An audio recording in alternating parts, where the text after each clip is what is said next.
afternoon, I come to you with information based on questions that I've been receiving. So I wanted to show you some things. People have been asking food chopper versus manual food processor. What does that mean? And which one would actually be best for me in my kitchen? So I'm going to show you these real quick. My first love is the food chopper, okay? I hardly ever, there's a cap that comes with it, and I hardly ever chop on that, simply because I will make my piles right on my cutting board, my little piles of stuff, and I go from one thing, back to the next, and I can chop up quickly, whatever it is I need to chop, whether it's nuts, whether it's fresh herbs, or veggies of any kind, including tomatoes, which, by the way, when you do tomatoes and bell peppers, do them skin side up and give it a good pop to be able to get through that skin the first time and then chop it. I usually find that about 6 whacks is perfect for what I need, okay? All right, I also do my leftover chicken. I'll chop up all kinds of things with my food chopper. It really is my favorite part. There are just a couple of other pieces of information. Replaceable parts. You can purchase just a blade guard, and you can purchase just a clear collar. So putting that back together, we put this back together like that. The wings, this part, the wings, they stay shut. You do not want the blade guard going up under that like I just did. Okay, just right up against that, and then the clear collar is going to go on and just simple little twist and hold everything together. So that's what I do. That's the food chopper, okay? The manual food processor is this baby right here, and you have 3 pieces.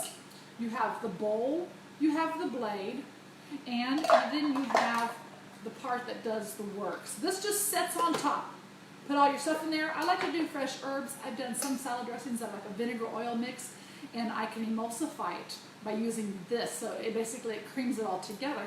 Guacamole, there are all kinds of things. Some people make smoothies with this. It's not going to spin quite as fast as, say, your smoothie maker.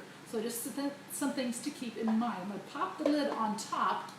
It is locked shut, so I unlock it by sliding that so I can release that lever there. And then, that's how it works. Isn't that great? I recommend that when you're using the manual food processor, you want to come up as high as you can. Because if your action is just like here, you may not get enough movement going on. That's just my personal experience speaking there. You can do it left-handed,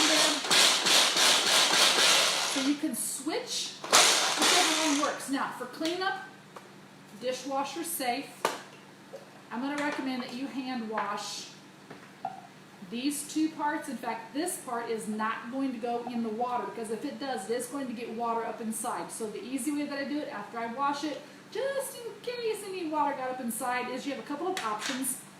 Down here, let me get a little bit closer so you can see this. There are 2 little plugs there. Sometimes you can kind of lift that up a little bit to kind of release water. But I'm just going to tell you flat out, I just set it on my counter on a towel in that position so the water can drain down and it drains out. And that seems to work fairly well. Okay, so those are 2 chopping options that we have. Now you'll notice that I did bring a couple of extra things to the counter with me today, because I'm going to show you some things. Sometimes you just feel like a knife, and you just want to chop things up with the knife. So I'm going to show you the 2 knives that we have, the 2 chef knives that we have, and the differences on those. Hello, friends. Hey, Sandy, you should share this link into the virtual party that you're part of right now, okay? Because I know there have been questions asked in there. If you can do that, go ahead and share it into that virtual party. Anyway, the 2 chef's knife. Here's the color-coded one. Here's our forged 1-year guarantee, lifetime guarantee. So it really just depends on what you're wanting to do. A little secret. If you have a party, you could get this for half price. That's a huge savings. In fact, you could actually get the entire knife block set for just a little over $200, which is big, big, big time savings. Okay, so you can see the size difference between the 2. You can see why I prefer this one. It just gives you much more cutting space, if you will. I'm going to show you how to hold these so that you have better control of your knife. You're going to see, actually this blade shows you. There's a little circle right there on the blade, and you flip it over. That was probably dangerous. There's a circle right there. So what happens is you can put your thumb and your finger on the blade itself. You're going to grip the blade with your thumb and finger. The other 3 fingers are going to wrap around the handle. That gives you better control over the knife. You can do the same thing with the color-coded. Thumb and finger pinching the blade, and then the other 3 fingers wrapped around the handle, just like that, okay? protect them by storing them if they're covers. Hand wash. Always hand wash your knives. The dishwasher is actually very hard on those knives, and it can cause damage to the blades themselves, which means they're not sharp anymore. Speaking of sharpening tools, and I'm wrapping it up with this, and that is, thank you, you're awesome, Sandy.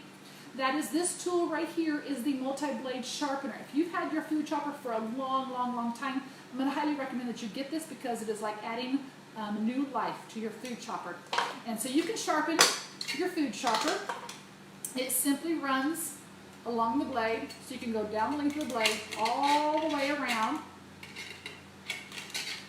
If it's a really rough edge on that blade, you may need to work it a section at a time and keep working that until you smooth that back out. I have one food chopper that's a little bit older, and it needs a little more TLC in that aspect. Okay, that's how we keep those blades in sharp, in good condition. And the same thing with these. You can use this on that, and you can sharpen those blades, keep those in good shape. And then this can also be sharpened. Turn around, use the other end. You can sharpen. Let's do it the right way. You want to have the slanted, the beveled edge of the sharpener be on coordinating with the beveled edge of the blade, and you can sharpen the manual food processor blades also. Now, the one thing that you don't sharpen with this is our forged cutlery. Do yourself a favor, take it and have somebody professionally sharpen it for you so you can keep a better edge on there. Where I live, our local farmers market has a gentleman there who does a fabulous job with sharpening blades. I've had him do several of my older style of the forged cutlery for me, and he did a marvelous job with that.